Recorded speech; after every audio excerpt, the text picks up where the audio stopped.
soccer player, and it was a case study. To give you a little background of my patient, she previously tore her ACL in high school, her senior year, and she had that surgically repaired with a hamstring graft. This season, during preseason practice, she went to go stop a ball, and she kind of missed the ball, and when she went back, she twisted her knee inward, and she said there was a loud pop or click, and she said there was sharp pain on the lateral portion of her knee, and that it was replaced with a dull, achy pain. We did an on-field evaluation, and the ACL test didn't really show that it was an ACL injury. That wasn't what we were worried about. And she also said it didn't feel anything like the previous one. So we originally sent her to get an MRI for a meniscus tear, and when her MRI came back, we found out that the meniscus was fine and it was her ACL. So on the left, this is a normal ACL, and this is her ACL. As you can see, for a normal knee, the ACL is more defined. You can tell where it attaches, and for hers, you can't really see where it attaches, and there's a lot of swelling in there. Here's a posterior view. I was in charge of her pre-surgical rehab, and the purpose of this was to prepare for surgery by improving her leg strength, her cardiovascular endurance, and her proprioception. Phase 1 was the inflammatory phase, and basically that was to reduce swelling and use modalities like ultrasound and electrical stimulation. And we did strengthening of the VMO and the hamstring, because that's the graft she's going to get this time, and the quads. The second phase is subacute and early strengthening phase.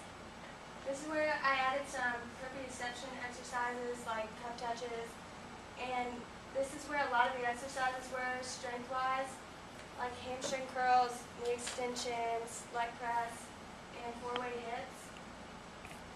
Also, we did for workout, I added a time to kickboard, which she loved because it challenged her. We tried to beat the time each time she was in the pool.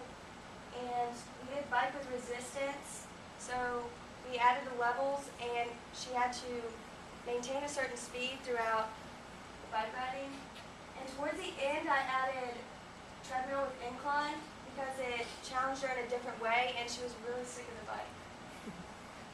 The third phase is advanced strengthening, and basically all we couldn't do were lunges, squats, jogging, or anything with cutting motion. So we added some core exercise, and we just basically went up in weight.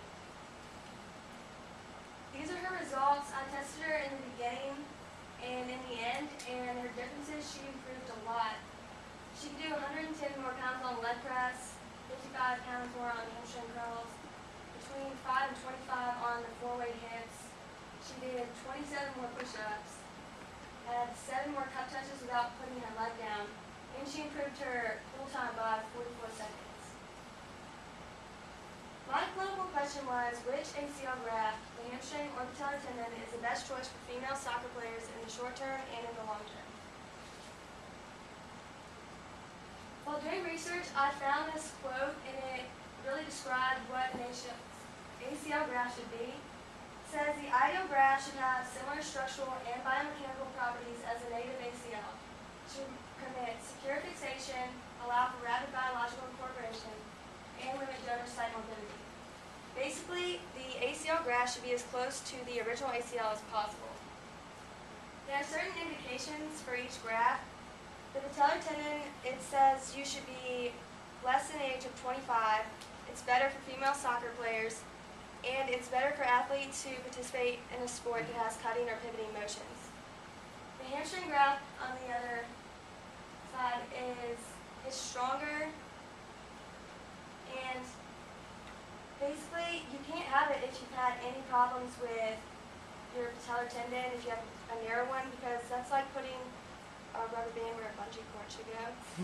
And if you've had any injuries to the patellar joint, you can't have a hamstring graft. So I'm going to give you some pros of each graft. The patellar tendon graft ensures quicker return to play, and it's favorable for female soccer players because it lessens hamstring avoidance, and you really need that hamstring to kick. And it's less lax, which means it's stronger and it stabilizes the knee better. The hamstring graft, it has less problems with anterior knee pain, and it's stronger and it has less donor site morbidity. Also, what I found was interesting is it doesn't have as much problems with extension. We all know how hard it is to get that extension back, so that was a big plus. Comparing the grafts, I found one study that compared the grafts in female athletes, and it took 65 athletes and compared them 4 years post-operation. One of the patients actually suffered from a patellar tendon graft rupture, so she couldn't really participate. They compared the interior knee laxity, and none of them had a problem with that. Both had problems with interior knee pain, but the patellar tendon graft showed a lot more problems with that. The patellar tendon graft also showed more problems with kneeling pain, and it had more extension deficits. The conclusion to this study was that both are satisfactory ACL grafts, but the hamstring graft has less morbidity. It allows you to return to play, like you'll be able to return to play with more pre-injury like you were before injury, and it has higher quality of life scores. So my political question was, which is better in the short term and the long term? In the short term, I think the patellar tendon graft is better because it ensures a quicker return to play.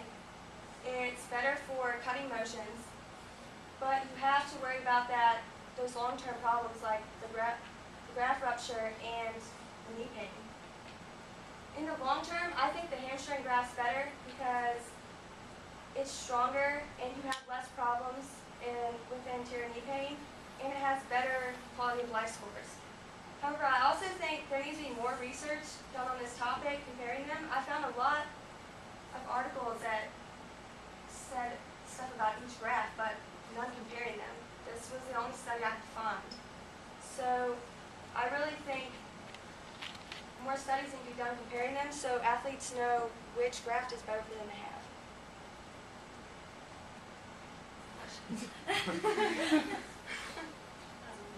Did you advise her which graft to get, or did she already knew that before, or did you share any of this information with her, or how did that I work? asked her in the beginning why she got the hamstring graft originally, and she said her doctor basically said that was the best one for her to get. She really didn't question it. For her previous one, for her other knee? Okay. So she just got it again. Oh, okay.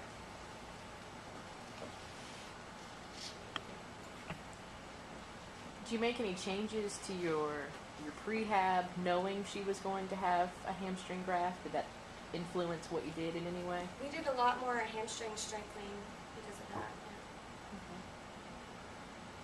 Was there any complications where it's taken her so long to get the surgery? Because I know like several times that she was supposed to get it and it keeps getting pushed back. Well, it changed my project kind of because I was supposed to do the original rehab, but it worked out. I just did the pre-rehab instead. Do you plan on doing her actual rehab for after she has surgery, or?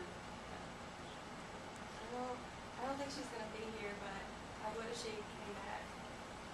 You know, she did prehab before her previous. I don't know.